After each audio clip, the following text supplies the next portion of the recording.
Well, good morning and welcome to the Sports Bar Show. I think it's morning. What time are we on? We're on 11:50, so we're running a little bit late this morning, but we are chewing the fat and talking balls here at the Bakerborough Football Club. I am Steve Brown, and alongside me, as always, every week, Monday and Friday, is the manager here at Bakerborough. That is Brent Peters. Good morning, sir. Morning, Stephen. How are you doing? I'm fine, thank you. It's been a busy morning. I've been running around like a headless chicken. What about yourself? It's always a busy morning, busy days, long days. Even though there's no football, you know, there's always something to do at Bakerborough.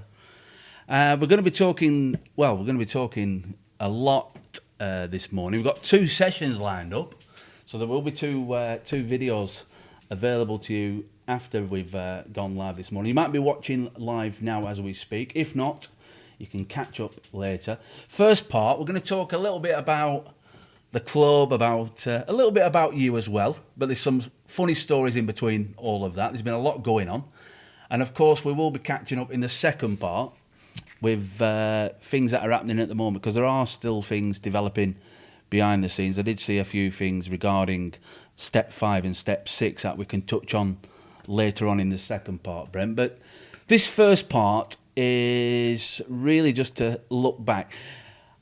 I'll tell you what it was.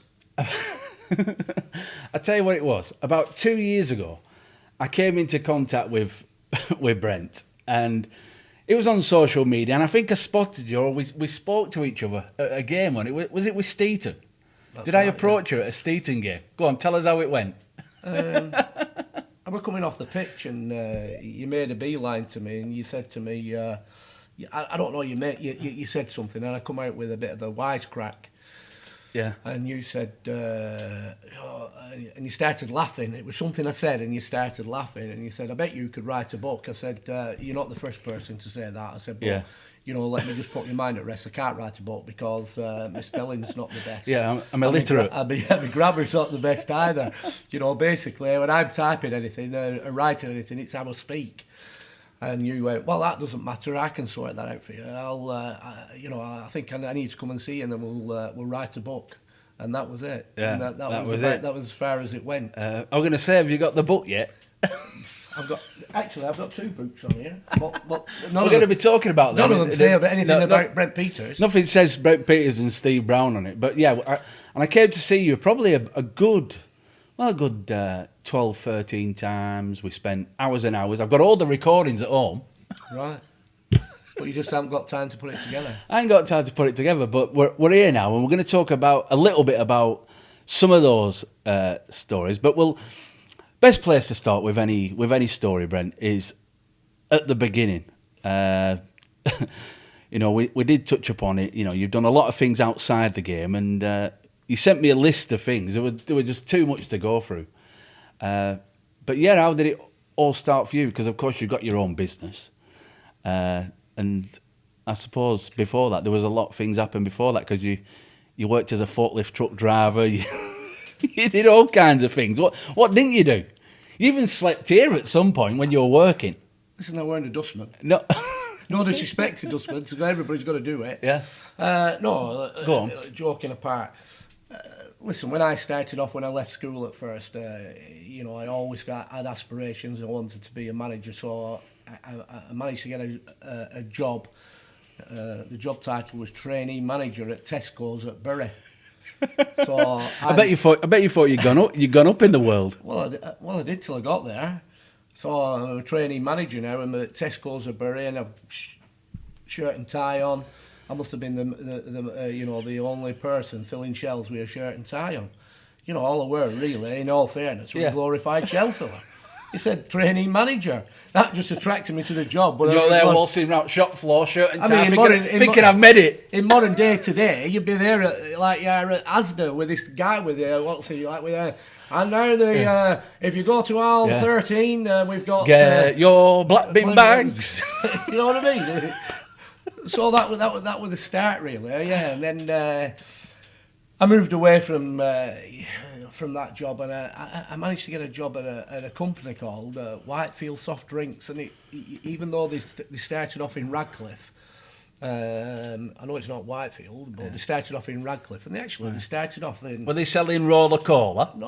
Well, actually, yeah. Panda Pop. If you think about it,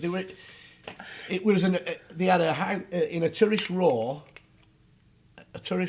and they started making, I called it Darshell. It was just flavoured. It was flavoured pop. And that's when Pop Chap used to come round to your house. That's right, yeah. So then the guy who owned this, he then, that got him to bigger things. So he bought what used to be in the Rosendale Valley, an old pop firm called Bowness's. And Bowness's weren't far from where I lived. So I managed to get a job here at this Bowness pop factory. And, so like, you're doing everything, loading the vans up, checking the vans as they come by, going out on the van sales, everything. But they managed to trust me with a forklift truck, would you believe? So they trusted me with this forklift truck. But where they were no training. There was never no training in them days. You didn't have to train. You were tilt forward, tilt back, tilt side, lift up, down, whatever. No training. So I remember it really, really well. So the warehouse was on one side of the road, and articulated wagons had come full of pop, and we had to, right, go on, start unloading that wagon. All right, forklift truck's there, get on with it. So I'd go, get your forks in, under the pallet, lift it up, tilt back. Nobody told me there were big holes in the road, and so obviously when I'm hitting a road to go back into the warehouse, next thing, I blinking pop all over the floor. The pallets had come off the blinking pallets had come off the fork. There pop all over the floor. We spent more time cleaning the glass up and wiping, swilling the pop away than unloading the wagon. So needless to say, I didn't last too long on driving a forklift truck. Back in the day there.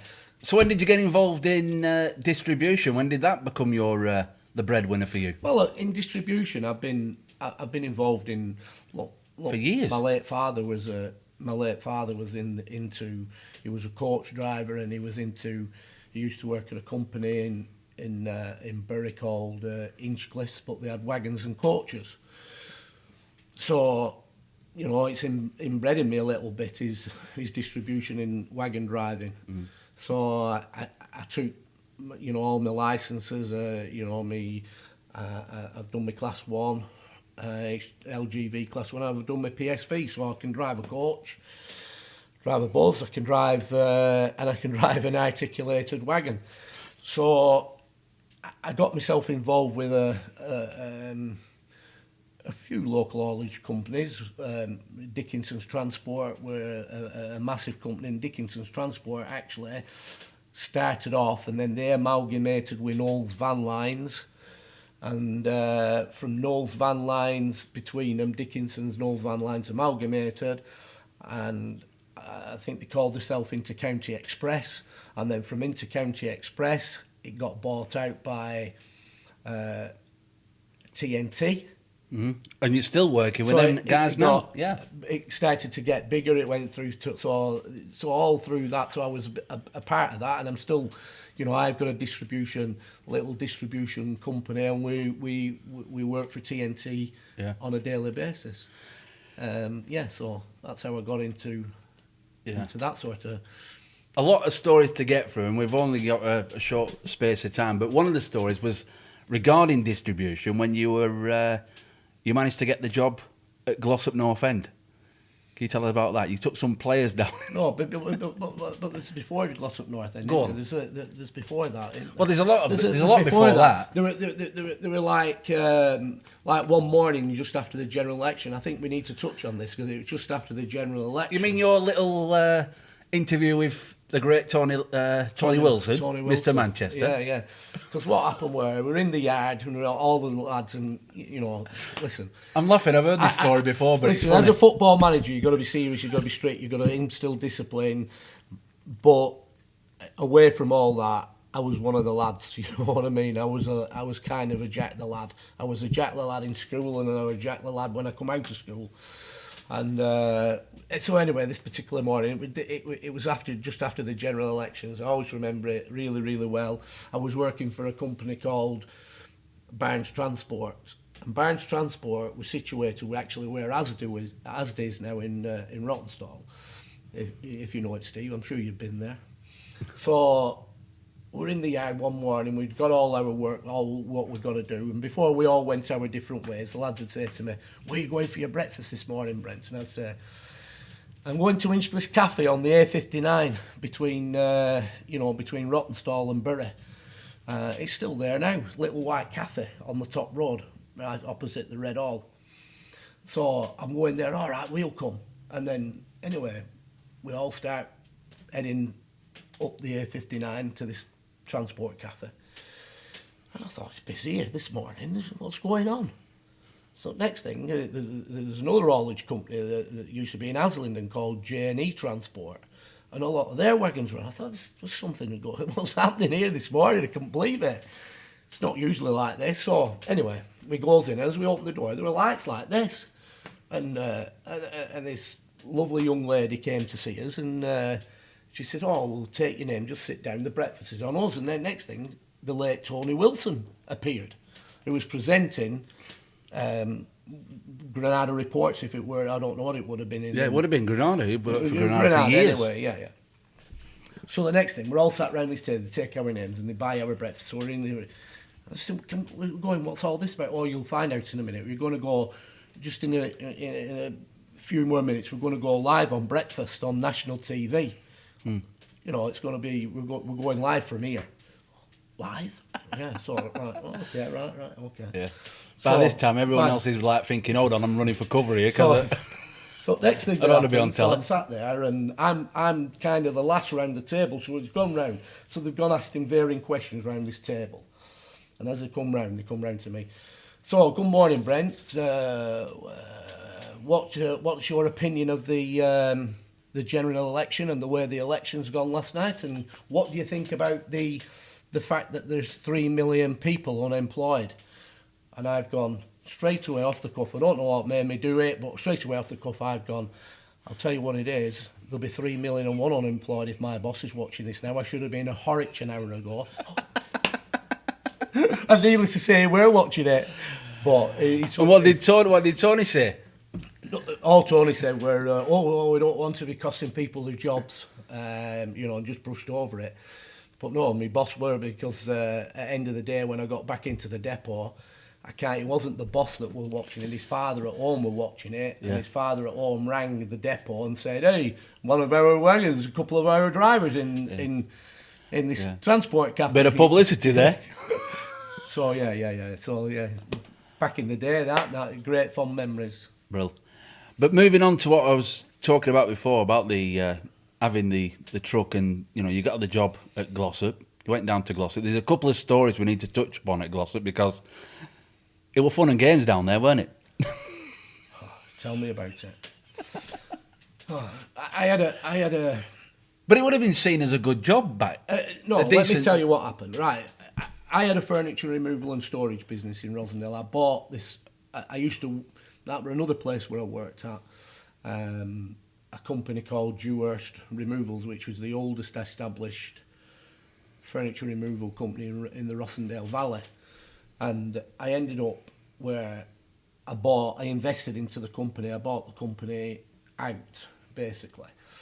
And when I didn't get I was reserve team manager at Rossendale United. And the first team manager had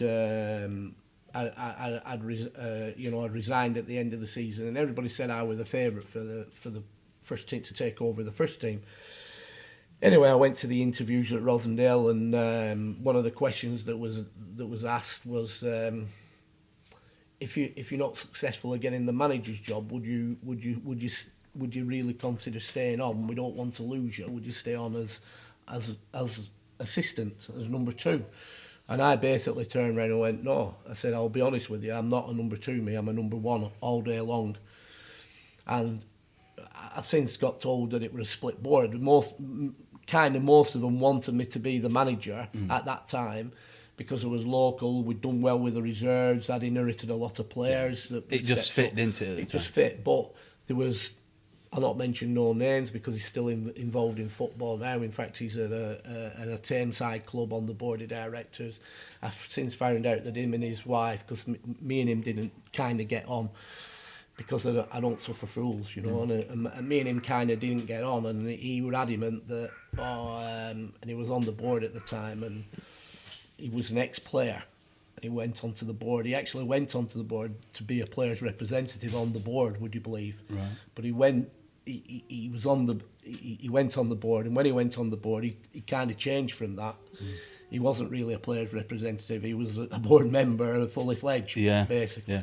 And I got told that quite a few of them, you know, he was like the instigator, saying, "Oh well, we want. Let's get an outsider in. Let's not go for a local person. Let's get an outsider." Probably the biggest mistake not because of me, but kind of where's Rosendale today. Yeah, it needed to be someone who knew the club. Yeah. So I didn't get the job, and I was kind of disappointed that I didn't get the job, and so were the lads from the first team, even though I was reserve team joint manager at the time. We had a guy called Paul Round. So what happened then were, I had choice. I got chance to go to Skelmersdale United, who was then under the umbrella of Wigan Athletic. Yeah. And Brian O'Neill interviewed me, and I had that opportunity, or I had an opportunity to go to Glossop. Now, what made me go to Glossop? The infamous chairman just sold it to me, everything about it. He just said, "Look, we're going to kick on. We want you. We've headhunted you.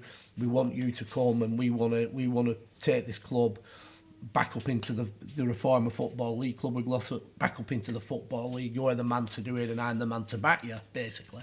And he had all these plans, and he showed us these plans. And so eventually I decided, but Glossop's the one for me, because I'm ambitious. I was young, ambitious, hungry, wanted it. So majority of the first team players at Rosendale United mass exodus the club and followed me to Glossop.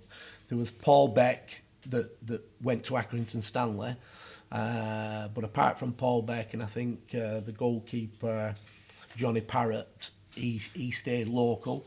But all the rest, these are first team players I managed to attract and take with me to Glossop.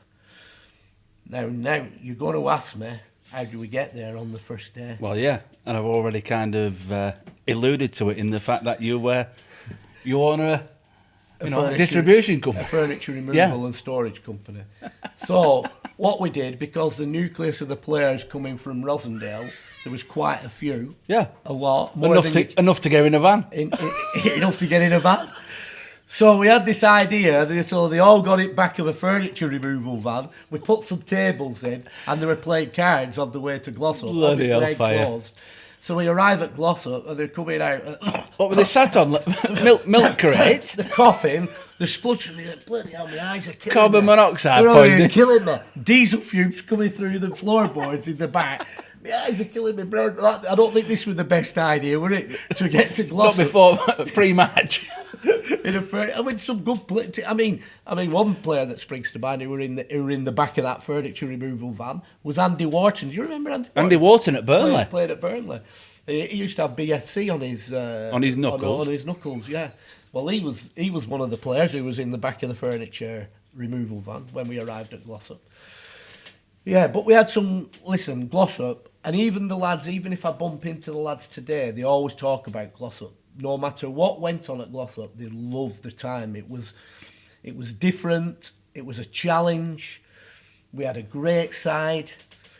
So much so, from when we had a great side, I don't like to be the bearer of the team that ends up getting a manager the sack, but we had such a massive result in the FA Vars. We had a good run in the FA Vars that year that I were at Glossop. We started off at the extra preliminary round, and I think we got up to the last 16 all the way through. We got knocked out after a replay with Camel Laird.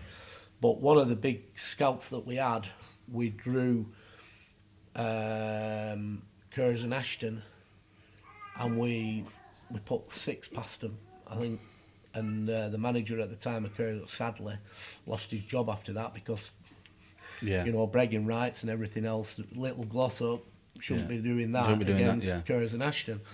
So it was a bit sad that, but we kicked on. So it was good. I mean, I once remember arriving there one day. This is just typical. They have a guy there, and I loved him to bits at Glossop. He's still connected with them now. A guy called Peter Hammond. Dry sense of humour, lovely bloke. Connected with him. Not on the front, I don't think he's doing as much. He was the secretary when I was there. Great guy.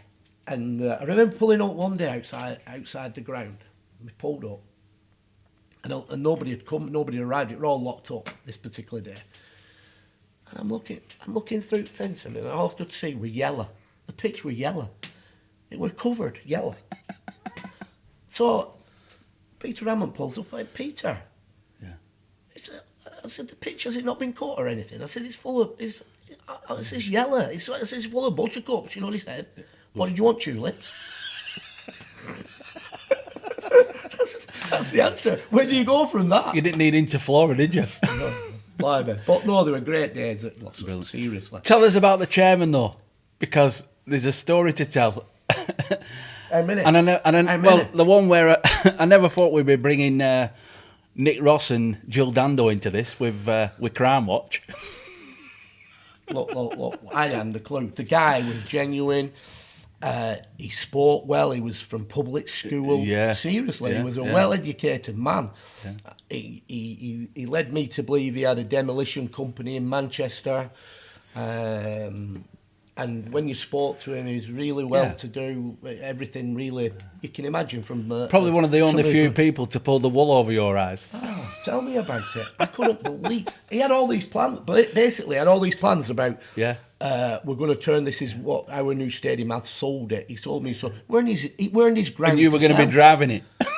We're in his ground to sell. Seriously, unbelievable. And one of the tales were, you know, like I got my squad together at Glossop. Really, really good squad. You know, some talented lads. I mean, one of the big scalps that we managed to get was, back in the day, Paul Higginbottom, and everybody will remember Danny Higginbottom, who played for Manchester United. Yeah. Well, Paul's his younger brother, but he was flying at Witton Albion at the time, scoring plenty of goals. So I managed to attract him to come to Glossop. So we had the people like Paul Higginbottom. I managed to attract Peter Coyne, who actually, as you know, Peter Coyne played at Manchester United, but then Lou Macari actually signed him and took him to Swindon Town when Lou Macari was the manager of Swindon. Yeah, I remember that. But he couldn't really settle down there, so he ended up playing for Chalky White up at Corn Dynamos. Yeah. Didn't like the style of play, he hated it. He hated everything about Corn Dynamos. So I managed to attract him to Glossop. So we had some very, very good players. And we had all these lads, the nucleus, that had come from Rosendale Valley, plus some of the locals up at Glossop. Trevor Smallwood springs to mind.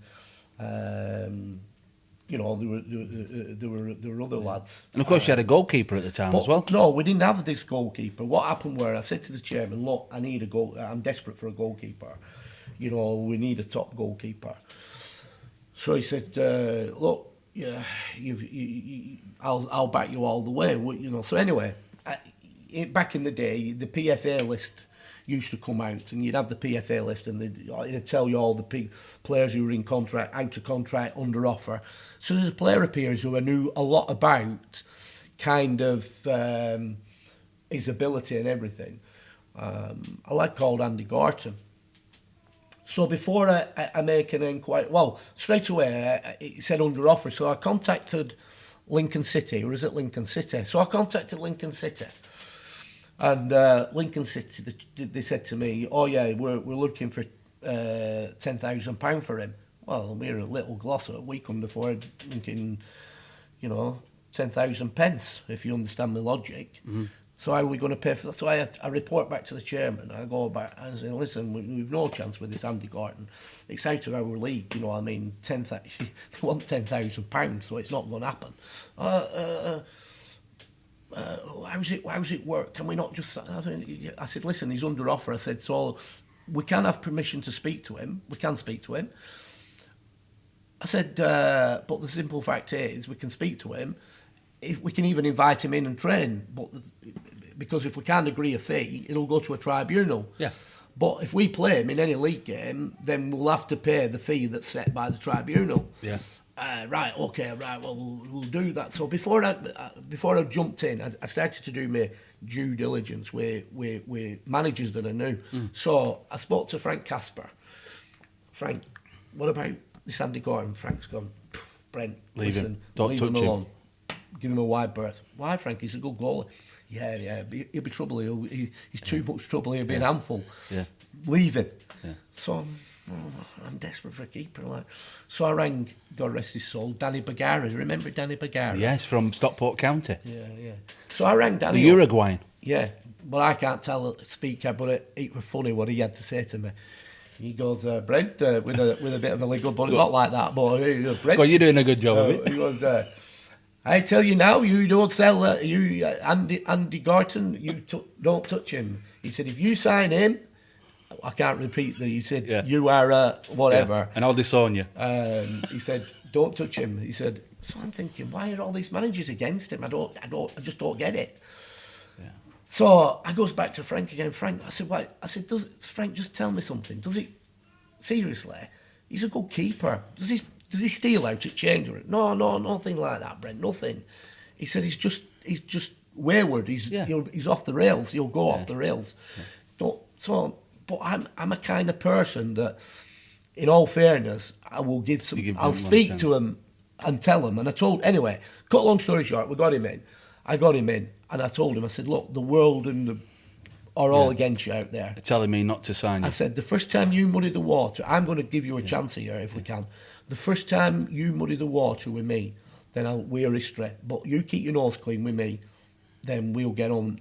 Yeah. Fantastic. Well, I just put a clip up about 2 minutes ago. There was a clip, and it was from the local press. I'm just going to put it up again, Brent. Gorton bombshell, vanishing act, puzzles, cliff. What was that about? Well, He disappeared. But Where did he go to? he went to ground. I haven't got a clue where he went to. I don't know. Yeah, listen, I don't know. I don't know. But that was one of the stories, and the other one. But the thing were, before we go to that one, Go what on. happened were, so we had to go to a tribunal, so we had to pay. It was settled at the tribunal. I went to the tribunal, and I mean, it goes back a while, but the chairman of the PFA At the time, who was sat on Graham Kelly, yeah. sat on the tribunal. Anyway, it was settled that Glossop had to pay £3,000 to Lincoln City. So Which wasn't a bad deal because they were after what? 10,000? 10,000. So we got him for 3,000. Yeah. So the next thing is, so the chairman were backing me on that, which was good. So I thought. So where do we go with this Well, one? where we're going with this is you were sitting down, minding your own business, having your tea. And No, there were lots of problems. And Like, what listen. pops up on the TV? No, before all that, we had several... We've only got 40 minutes. Listen, before that, there were a couple of issues, right? I turned up one day, we're biggest game at season, right? Absolutely biggest game of the season at Surrey Street. As I pull up, the lad said to me, have you seen Gorty? I went, don't you tell me he's gone missing. He hadn't turned up. Biggest game at season, North Ferriby and FA Vars. There were going to be a lot of people on there. No, he's turned up, just going changing rooms. And before they'd done it all, it's all been done up now at Glossop. But back in the day, you opened the door at Glossop and you opened it on the number 1 shirt. So as I go in the changing room and I put the door and I step in. And as I shut the door behind me, he's there with his head in, Gorty, what are you doing? And he's like, oh, Brent, I'm blathered. Blathered? Freaky. I said it a bit stronger than that. Blathered? What do you mean? Biggest game at season, lad. Oh, no, honestly, I'm not fit for purpose. Get in that shower. Absolute get in the shower. So I got him in the shower, sorted him out best I could. I said, you're playing whatever happens with nobody else, you go in them goals. This is the biggest game I've seen. I'll deal with you after. Gets him in the goals. Honestly, we got battered. I mean battered. But you know what? We're going to the 89th minute. It were 0-0. The guy was unbelievable. We get a corner. Corner comes across, drops kindly in the box. Peter Coyne, bang, we win 1-0. Different class. And Gorty is in the changing rooms, absolutely blathered before the game. So that's one story. So the next one is we ended up going in an embargo. We got embargoed because Lincoln kept going on about they hadn't received the money. Right. So I kept saying to the chairman, going to the chairman and saying, Mr. Chairman, listen, I've got all these lads coming. It's embarrassing. We've got an embargo. We've got a big game coming up at weekend. We're playing, FA Vaz. All the chairman said to me, Brent, you sort the football out. I will deal with the business. And you're thinking, right, okay So, then. what can no I problem. say? He's the chairman. Fair dues. I can't start arguing with him. So not a problem. Okay, Mr. Chairman, we'll look after it. Don't you worry. Because at this point, you're thinking he's still fair income, isn't he? Yeah, he's all right. I don't think there's any issues. I don't know anything. And then anyway, he rings me up one day. He turns around, he rings me up one day, and he goes, "This is what he said.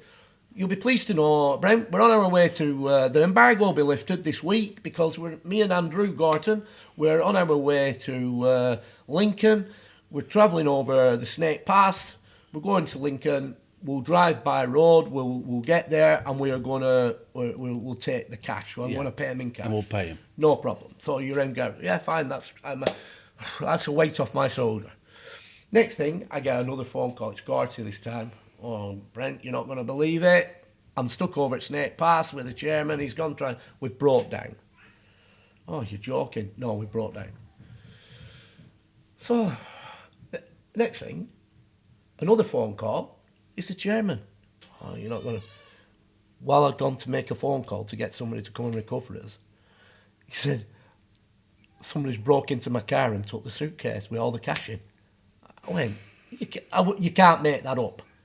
That's ridiculous. That can't have happened. No, it's happened.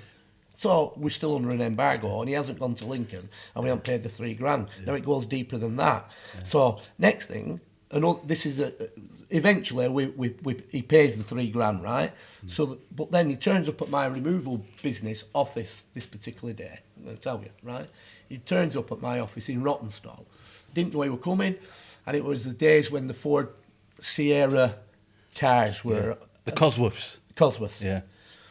Popular. Which were all the rage, weren't they? He arrives and he says, hello, Mr. So he rings the bell and we open the door. Oh, what are you doing here, Mr. Chair? I just thought I'd come and catch up with you and we'd have some dinner. Come and have a look at my new car. Oh, looking at this is a business, Mr. Chairman. I said, yeah, do you want to come in? He's got loads of money. He's got singing and dancing, leather seats. Yeah. It's all like the a scene from The Professionals. We'll take you round. So we have a drive round Rottenstall in this top range Sierra Cosworth. We have a drive round Rottenstall. Next thing, he says to me when we get back, I said, he said, Brent, I'm going to just tell you now, I've got to go away for a few days on business. He said, everything will be all right. Everybody's back at the club. I'll look after you with the wages and everything. Everything will be okay. Right? Fine, Mr. Chairman. Look after yourself and that's it. Next thing, a couple of weeks lapsed, I get a phone call. Is that Mr. Brent Peters?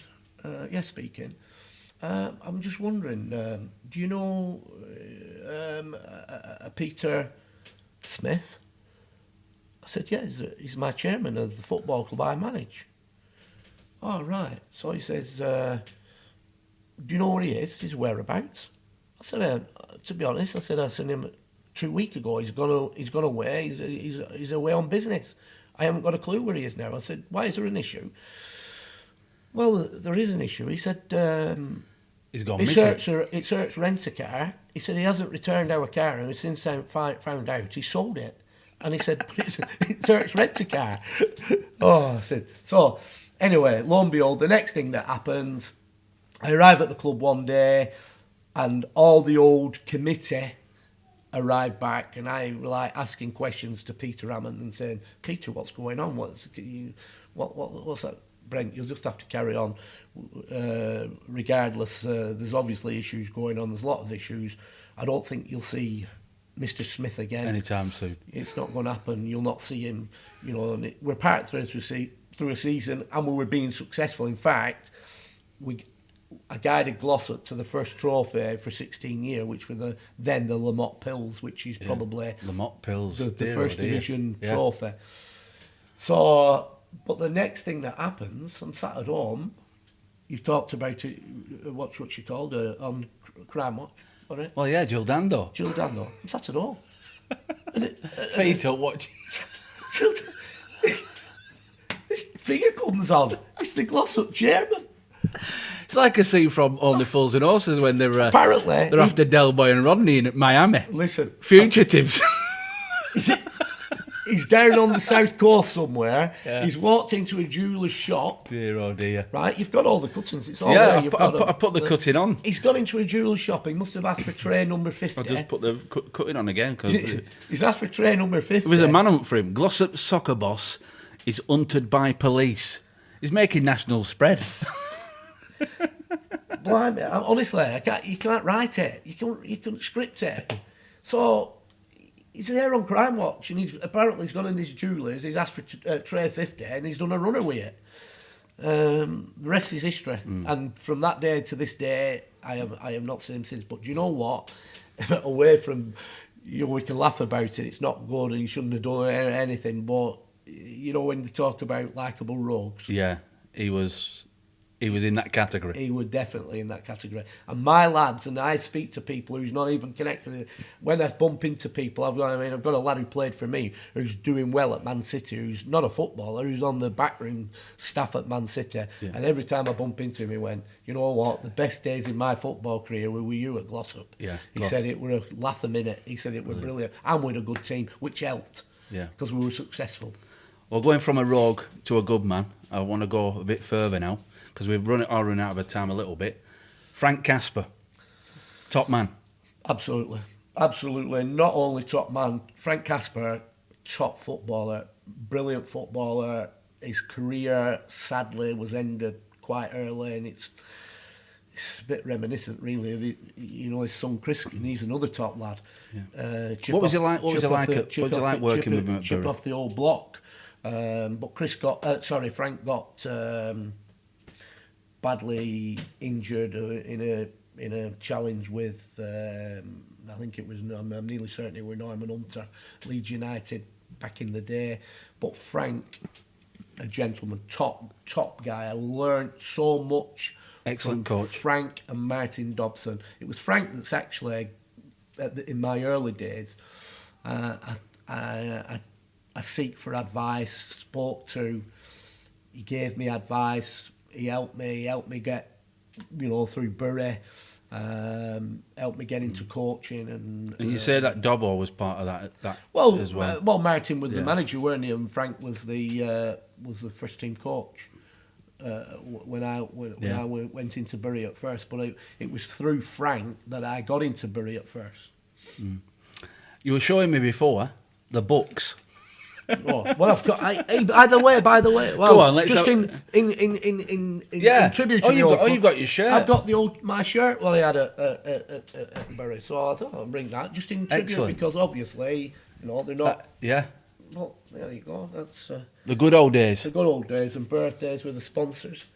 Yeah, quality. But equally, I think as well in Frank's day, it was McPherson's who was the because all my training was the sponsors at the time. Were the sponsors. And by the way, got a present for you. I happened to be out yesterday. A pound, or have they gone up in price? Listen. Oh, I love jelly babies. There you go. I've become a big jelly baby fan. So where are we going now? Especially when I'm walking up Pendle Hill. No, we're talking about Frank, the Bury days. Frank. So Frank, top guy, and I asked advice. He's a gentleman, Really, really good coach, good guy. A lot of the time, and he got me in. And back in the day, and I think we've mentioned this before at Bury, he got me into coaching, but you to do varying different roles at Bury, like DJ. At the time, Wilf McGuinness were at Bury as the physio, but he wasn't just a physio, he was a cat feeder and locker upper and everything else. You know, you had to do other jobs. I were working with the late Ray Pointer, you know, another absolute quality guy. You know, I'm so blessed to have worked around these people. Work with some top people. Yeah. So, so talking about books. You even made it into Stan the Man's book, didn't you? Listen. Not in a good way. Listen, I have a lot of time for Stan. Brilliant, Stan is top man. But Stan, unfortunately, even with his close mates, ain't got a sense of humour. Believe me, he ain't got a sense of humour. He doesn't suffer fools either. And he doesn't suffer fools, but I got the wrath of Stan, let me tell you. But who else? If you're in football and you haven't got the wrath of Stan, well, you've never been in football. In the book, you're down there as not Brent Peters, but as the DJ. Oh, he's got me here, in his book. What is it? You know, listen, I'll tell you the tale, right? So it's kind of wrong in this book. It's kind of, you know what it's like? They sensationalise things, don't they? Well, you've got to dramatise it a little bit to make it interesting. It's kind of wrong. It isn't. It's kind of not. It's kind of not. It's not right. You're saying. He's put here. What's he said about you? 158 page. A local it says... a local DJ. He's now got the Bury position, and he's gone, a local DJ applied for the post, and when he didn't get it, he popped a note through one of the director's letterboxes, listed 20 reasons why Ternent is crap. Listen, Stan, listen. That didn't happen. That didn't happen. That's a load of absolute nonsense, right? Let me tell you. I'll tell you exactly. That's a brilliant read, though. That's a great book. It's a great book. Yeah, here we go. Let's have a look at it. No, it's a great book. Listen. You can get that. I've got a copy of that. Yeah, Stan the Man. It's a great book, is that? Yeah. But that never happened. Let me tell you what happened, right? What happened? So I've departed Bury Football Club now. I've gone to my hometown club, Rosendale United, but I was still doing the Centre of Excellence with Walter Joyce. Okay. Right? Still so you're keeping your hand in down there? Yeah. So I was still coaching at the Centre of Excellence, but I was now first team manager at Rosendale United, 1993. So what happened were, I made and I were friendly with a few of the directors, but this particular director who he refers to pushing a note through, he said, that's totally not right. But I'm going to tell you. So what happened were, this is why I say he's got no sense of humour. So what's happened, he didn't see the funny side, and sadly. So I predicted to one of the directors, I knew that Mike Walsh were probably going to resign and he were on a bit of borrowed time because results hadn't just gone the right way. So I made a prediction, Stan will be the next manager of Bury. Yeah. And if I were a betting person, but I'm not a betting person, I'd go into bookies and say, Stan, I'll get what price is Stan? Yeah. He will get that job. So I used to call for a brew on my way to the Centre of Excellence to one of the directors.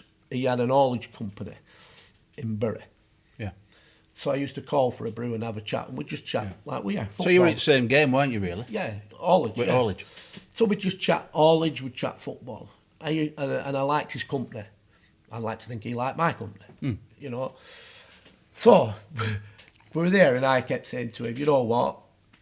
The next manager of Bury is Stan. Nah, it won't be Stan. That's what he said to me. It won't be Stan. Yeah. I went, it'll be Stan, I'm telling you. Anyway. So they knew something you didn't know. So I'm saying it will be Stan. So anyway. Next thing is, as the news breaks on this particular afternoon, as I'm going to go in at night to the Centre of Excellence, it breaks. The new manager of Bury Football Club is going to be Stan Ternent. So I'm going, yes, I knew it'd be Stan Ternent. Yeah. Right, so I thought, me being me, when I get to this director for a coffee, I'm going to give it in. Yeah, you can rub it in a little bit. Yeah, but he wasn't in. He was out. Yeah. So I couldn't wait. I probably should have waited. So I wrote on a piece of paper. He said a cigarette paper. He said something in there. I don't know. I've just read it. So I wrote on, I told you that Stan Ternent to get the job, but I'm not being funny. Is that a good appointment? And I listed, so he's partly right there. Yeah. I listed the clubs he'd been at and and how it had gone a bit pear-shaped. And where it had gone pear-shaped and dropped it through, but with a load of laughing. Now, they must have seen, seriously, the funny side of it, right? And they knew that I was kind of close to that group of people, like Stan, Brian Flynn, Martin Dobson, all in the same pot. Frank Casper, all in the same pot, right? So they knew. So in their way, it got passed to the chairman, the note, so they knew. So they're having a bit of a banter about it, right? So the next thing that happens, obviously, the chairman must have thought, it's a bit funny. Frank, Stan will probably see the funny side, but Stan doesn't see the funny side. So because he thought you'd done him in. I'd done him in. So straight away, the chairman showed him this, and they're laughing about it. You know, your mate, basically, your mate. Look at what your mate dropped it. Stan weren't having it. He weren't having it. And I'd forgot, you know, something, seriously. And it were only a light-hearted bit of fun between close. Nobody knew about it or anything. Yeah. But obviously they got back to Stan. So they're a full season. So they're having a pint in the kettle drum and no. Stan was spewing. No. A full season had gone. Seriously, a full season had gone. So if you can imagine a full season, at the end of the following season. So the second season, I'm now Accrington Stanley director of football. Yeah. Pre-season. You follow me? Yeah, I'm with you. So I'm director of football. So they're all stood in the middle of the pitch at the Bury Cup. We're playing Bury in a pre-season friendly, and it was the last friendly before the season started. So Bury had a first team out at Accrington. Yeah. And I'm director of football. So I'm walking. We were having a photo call. Yeah. So as I'm walking across the pitch, there in the huddle, I think there were Cliff Roberts, I think Stan Ternent, the physio was there, and as I'm walking across, Stan shouts something to me. So I goes over, and I'd completely forgot about this piece of paper. Seriously, he didn't. He hadn't. Come here, and he called me. I can't repeat on here what he called me. Judas. Bunking, whatever. Yeah. So I've gone. I'm like, "Hey, Stan," and everybody's saying hi to me, and he went, "What about this note? What about this note you've give one at directors?" I said, "What note?" I forgot it's 12 months on. Yeah. A lot of watching. It weren't important to me. No. Obviously, it were to Stan. Yeah. I apologise, Stan. It were nothing meant. It was just basically. Because you thought he got the job. Yeah. So he said, "What's this? You've wrote on a blinking note and shoved it through a director." I said, "What are you on about? I don't know what you're talking about. You know it." And then it clicked. Yeah. It clicked. You're thinking, oh, you mean that? So I went. So I started laughing because it was funny to me. And I've gone, if the cat fits, wear it. Well, that was like... red rag to a bull. So he's going, "I'll see you after." Yeah. I went, "Fair enough, we'll see you after as well." Yeah, no worries. Yeah, all right. So we went about our routine. So we played the game. So at the end of the game, you're not going to believe what happened next thing. So at Accrington, as you're going up the ramp to the clubhouse... Yeah, I know. He's coming, well, the first person down, we Neville, God rest his soul, which is Gary and Phil's dad. Yeah. So he says to me, "Hiya, Brent, are you all right, Brent?" "Yeah, thanks, Neville, I'm all right, thank you." I go past him. So the next person that's coming down is the chairman, Terry Roberts. "Are you all right, Brent?" Yeah. "Yeah, I'm all right, Terry." Yeah. Next person that's walked past, he walks past me, and then he turns round and says, "All right, you wanted... you're not... come on, well, you know what Stan's like, he'll linking... He's like he's like me. He's a bit of an aggressor. So me and Stan were out going out to the car park. Toe to toe. Oh yeah, out on the car park. Seriously. So we're going out the car park. My daughter, who was working for Accrington in the shop, she's like coming out to the car park, thinking, "What's my dad doing?" Yeah. Our Martin then we're a few years younger. He's crying, "Oh, my dad's going to be." Beginning in. Anyway, me and Stan, we were all right. "What are you going to..." I said, "Stan, you're taking it all. completely the wrong way. You took it the wrong way, please. You took it the wrong way. Anyway, since then we've agreed to disagree. But frostily, like shook hands. But listen, I've got the utmost respect. It's all in the book. Yeah, it is. It's all in the book, and I've every respect for you, Stan. No problem. But yeah, that's kind of how that went. Going to come on a little bit because we are hopefully flying through it a little bit. But Accrington Stanley, you did touch upon him. You were at Ackie, working for the great late Eric Whalley. What a character. I was trying to put some clips in with Eric, but it's very difficult to find clips where he's not swearing. Because he was a larger-than-life character, wasn't he, Eric Whalley? Top man. Top man. Top man. I've got nothing more. What are the best memories you have of Eric? Memories? That's true. I've got to say this in non-league, and I've got a programme at home, because he was manager of Great Harwood Town. Obviously, they're not going anymore. But he was the manager of Great Harwood, and he was really successful at Great Harwood. And I remember we had to go with Glossop head to head with Great Harwood, and I put in my programme notes, if anybody I want to empathise in the game, on a level playing field, was Eric Whalley. That's probably the best compliment I could give the man. Because he was successful. He was successful at Clitheroe. He was successful at Great Harwood. He struggled a little bit at Morecambe because he got the Morecambe job. Struggled a little bit there, and then obviously what he did at Accrington Stanley was absolutely. What you see today is a lot to do with Eric Whalley. And a lot to do with Eric Whalley. But then obviously Andy's coming. Andy Holt's coming. Has picked the baton up, and he's with Dave Burgess as well, who's coming. The legacy on. But without Eric, Accrington. He put the foundations in place. Yeah, exactly. And I can't speak highly enough for Eric. He was top man in every way. I mean, you know what? As sad as it is, this was his last club breakup. Yeah. He's on a team photograph. He is. And you know what he said to Deborah? He said to Deborah, you know what? He said, that's the first team photo I've ever been. Because, as in his capacity. Yes, exactly. Obviously, when he was a manager, he'd be on a team photo. Yeah. But in his capacity, I mean, he came here. He was helping me out when he took ill, and sadly not with us now. And it's a great miss. Moving on to Doncaster Rovers. No, but you go on. Go on. You were going to say to me. You said you were going to say, what is your biggest mistake in football? Yeah. Sorry, because I thought you do want to get this one. Biggest mistake, because you've got a couple of regrets, and one of them, and you've spoke to me at length about this in the past, and one of them was in regards to Eric Whalley. What happened there? Well, when I came in, Eric got in touch with me after everything. I left Rosendale, and the reason why I left Rosendale was because of the end of a successful season after a season of relegation. And I got 5 players on contract that was in contract for the following season. I'd done what I set out to do, what I promised them I'd do.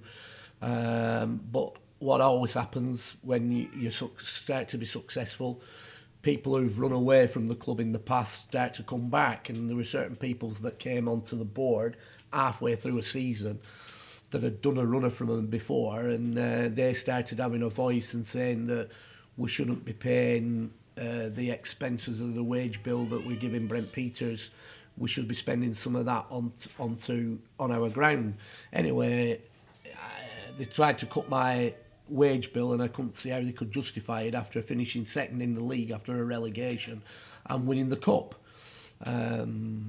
which is what I did, which is what I set out to do. I said we'll be successful, and we were. So I resigned, and when I resigned, Eric come calling. But he said to me, look, I want to make you director of football. But he said, I want you to make an agreement with me. He said, because I know for a fact that you're a young, ambitious manager, and I know for a fact there'll be clubs that'll be ringing me up and wanting. And if he's going to make a plan, put something in place, he don't want you walking off. He said, so will you, and I went, no problem. And And I had no issues of ever leaving Accrington Stanley or Eric Whalley, certainly not till the end of the season. Yeah. However, out the blue, a club in Tameside, I'm not going to mention no names because it wouldn't be right to mention no names, but it was a good club, big club, in Tameside, had just sacked a well-known Football League player as their manager, just sacked him. I got a phone call out of the blue from the vice chairman. I'm not going to mention his name because I think he's still connected with the club, and it wouldn't be right to say his name on here. So he rang me up and said, "Look, there's a position now opened up at this club." Nearly said it. I want you to get you'd be one of the favourites to get the job. I want you to apply. And I went, there's no chance. I can't do it. What do you mean you can't do it? I said, because I've got... You're committed to Aki. I said, I'm committed with Accrington. I've got a kind of a gentleman's agreement that I'll stay till the end of the season. So big do's and little do's, he pleaded with me. He said, look, I'm pushing for you. I want you. You're the man that we should take. Because it were no surprise why he were pushing for me, because I've been successful at a club what were at Glossop. Yeah, at the same kind of level. Well, no, these were higher. These were higher, but they were neighbours.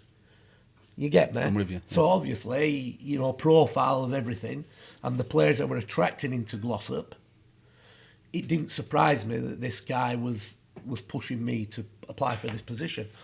So I went, look, I can't. And he kind of kept going on, and he said, listen, do me a favour, it won't go anywhere. Mark it to my attention, private and confidential, and just send your CV in. Yeah. Like a naive. Worst thing you could do. I listened to him.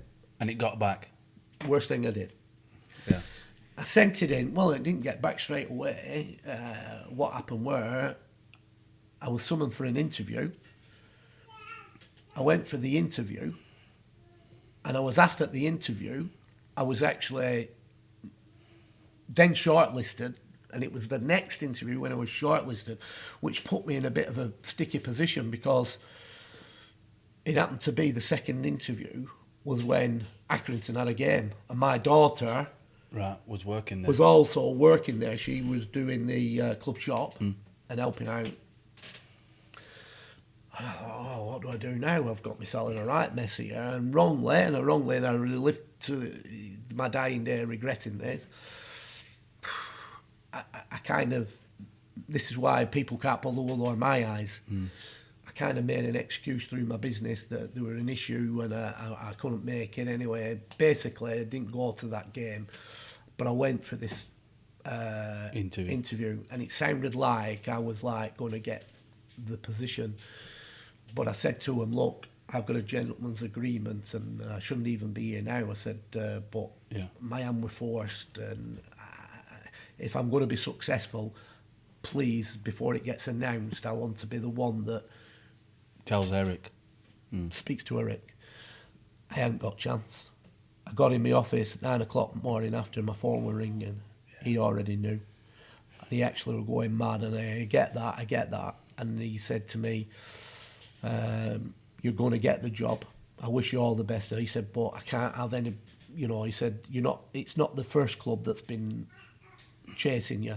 At my phone, there's been other clubs. Yeah. So I kind of I regret that. Not because of where that could have taken me at Accrington, the fact that it was a gentleman's agreement.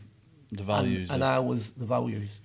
And my hand was kind of forced by a vice chairman who I didn't want to upset him either. Who were kind of blowing smoke a little bit, who kind of said, turned your head a little bit, really, didn't you, from the job that you was doing? It did, because it was a frontline manager, it was in a good club, ambitious club, going forward, and they ended up getting a... Look, I'm not going to make... But you also had a good job at Aki. a very good job at Aki. Yeah, Yeah. yeah. I regret that. Yeah. I regret that. I regret that I actually. But listen, me and Eric got on famously after. There were no issues with Eric. I mean, like I said, he came and helped me for a time at Bacup Borough. So there were no issues there. But listen, you live and learn, and you make mistakes, and that were a mistake. Yeah. Going to move on finally to your time at Doncaster, working alongside Kerry Dixon. How was that experience? That were different as well. But Different. you know, let me tell you something about Kerry Dixon. I know I've talked about Frank Casper, and I learned a lot from Frank, but I actually didn't work really daily on a daily basis close with Frank, but I did with Curry. Yeah. And in my opinion, from a coach's point of view, Curry Dixon is probably the finest coach that I've worked with. And, you know, the sessions he was putting on, the things that he was doing. What was it about him then? What kind of things were he doing? Which kind of made you? Just the sessions, the means to an end in the coaching sessions, and the drills he were putting on, and a lot of that will come from the England setup as well, because obviously he were a Chelsea striker from Chelsea and England. So every time there were a session, there was a purpose to carrying out that session. There was a purpose. Now this is where I keep coming about. There's a difference between a coach and a manager. Curry couldn't manage. You might as much as I'm saying about Curry as a coach, top coach. I'd take him on any club out there if he were doing it. Take him on as a coach tomorrow. Do I think he could manage? He can manage. Anybody can manage, but I don't think he will get the success. Or it's a total different job. Is coaching and managing. You have to have fire in your belly. You have to handle players. You have to handle different characters. You have to. You know, you have to upset people, and Curry wasn't about that. You know what I'm saying, Steve? He wasn't about that. No. And probably that's why he didn't have that ruthlessness. He didn't have that ruthlessness. And there were some big characters at Doncaster at the time when I were there. Colin Cram, Scottish lad, I had to handle. You know, Big Darren Moore, who's now the Doncaster manager, was playing there at the time. But when you went there for that brief period of time, how long were you there for? About 6 months. Yeah. What was your remit? Just to keep them in the league? My remit was, I was appointed by the chairman. My remit